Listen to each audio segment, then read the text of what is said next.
The $200 billion gift you never intended to give. Reserves not required. The banks used to have reserves. This was something that from the very beginning of banking, there was some reserves that you had to keep, even though you were basically committing a fraud and the currency that was being deposited wasn't actually there. It becomes the bank's property. It's a liability of the bank because they owe it back to you someday, but it's not there as your property. So anyway, formerly the banks were required to hold a minimum level of reserves against their liabilities, and anything above that was referred to as excess reserve. But in March of 2021, they reduced their reserve requirements to zero. You can see that here where the goes to zero.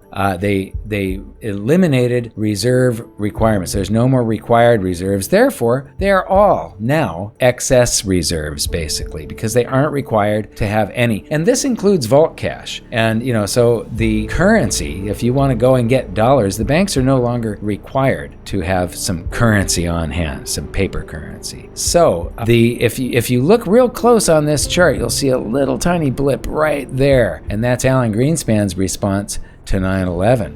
These are all the bank reserves that get stuck in their reserve accounts because of the process of QE. And so all of this is there. It's an accident that this is there. Getting back to the quote from the Bank of England, the additional reserves are a byproduct of QE. So all of these reserves sitting here, they're stuck there. It's not something they intended on. They got accidentally or unintentionally stuck there. A reserve inflation correlation beyond the imagination. During the 4 years preceding the global financial crisis of 2008, total excess reserves of commercial banks typically averaged $1.7 billion, and that's billion with a B. In September and December of 2021, bank reserves topped $4.27 trillion with a T. It was an inflation of excess reserve IOUs of roughly 2,500 times. In the chart that I showed you earlier of all of the excess reserves that have piled up. Before 2008, other than that, the big mountain of excess reserves that are stuck there and the little blip from Alan Greenspan's response to 9/11, other than those, you can barely see the excess reserves. Banks didn't want excess reserves. For the first 94 years of its operation, the Federal Reserve didn't pay the banks interest on the excess reserves. They were just basically a liability sitting there. But in October of 2008, Ben Bernanke started paying the commercial banks interest on their base currency IOUs, all of the reserves that are stuck there. And all of these banks started earning interest on that enormous pile of reserves. So whether it's the Fed or the Bank of England, the goal of QE is to pump newly imagined IOUs into the financial sector, artificially inflating asset prices. The enormous piles of bank reserves are simply a side effect of QE, a byproduct, something that banks never previously wanted, but Ben Bernanke changed all that. The trillions of dollars of reserves now pay interest, and the banks look upon them as a gift that keeps on giving, and I'll give you one guess as to who is footing the bill. It's you. Here's the same graph, but now I've included, I've overlaid the interest rate on top of it. And the problem is I can't keep up with it fast enough. Since we made this graph, and this graph, we keep on updating it and trying to get the book out, and then they change the interest rate. So this is already outdated, but it just keeps on going north.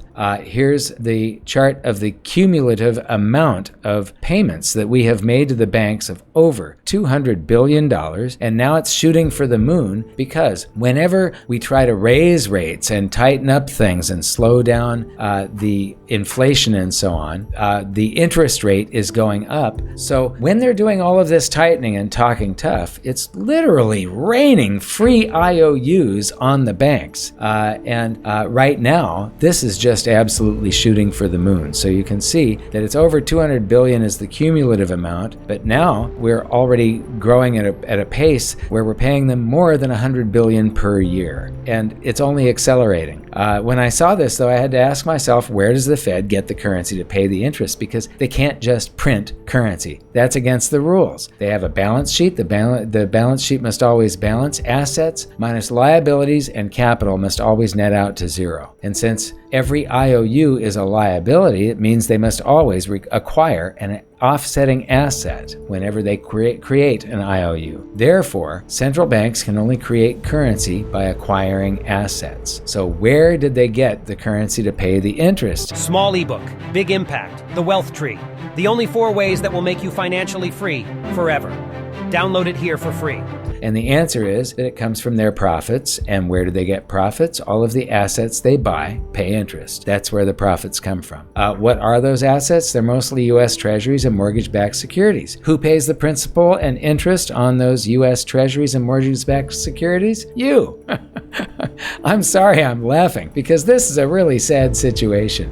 When the U.S. Treasury issues a bond, it's borrowing currency from the buyer of the bond and promising to pay the buyer back plus interest, and the funds to pay the buyer back come from your taxes. Mortgage-backed securities are just a bunch of mortgages bundled up and securitized so they can be sold to an investor. What gives the mortgage-backed securities its value is your mortgage payment. And when I wrote this, about 70% of the Fed's assets were U.S. Treasuries and 30% of their assets were mortgage-backed securities. Therefore, about 70% of the interest that the Federal Reserve pays to the banks comes from your taxes, and about 30% of this interest paid to the banks comes from your mortgage payments. Now, these aren't exact because these yields vary, but basically that's the idea. The Fed is basically taking currency from you through your future taxes and your mortgage payments and giving it to the banks on these excess reserves that were an accident. They're not really supposed to be there. It's just part of the way the system is set up. At the end of 2022, the interest on reserve balances was 4.4%, and reserves were averaging $3 trillion. And I don't care who you are, 4.4% interest on $3 trillion is some serious cash. This gift of free currency to the banks is now $132 billion per year, which is $11 billion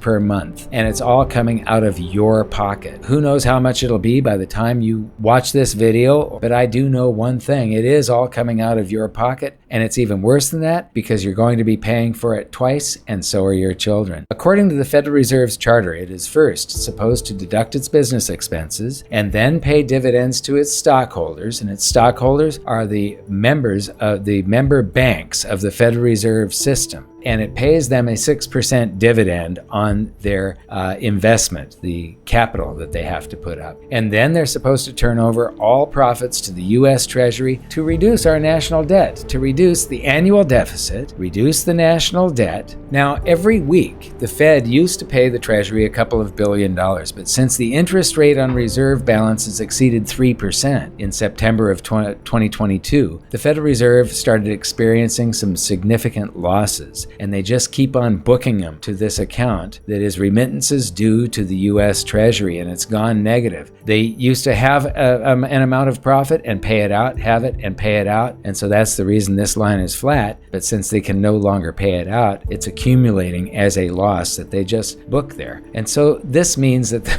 the Fed is basically insolvent, but it's okay because they'll just book it in this account and rob it from other places. The Treasury will get by, but because this was a gift to the banks and not turned over to the Treasury, it means our national debt is higher than it should be by the exact amount that was paid to the banks. So not only did we give all of those billions to the banks through taxes due on the bonds that currently exist, but the Treasury had to replace the lost revenue by issuing the same amount of offsetting bonds that you and your children will be paying taxes on for many, many years to come. So again, as I said before, if you are not angry, you're not paying attention.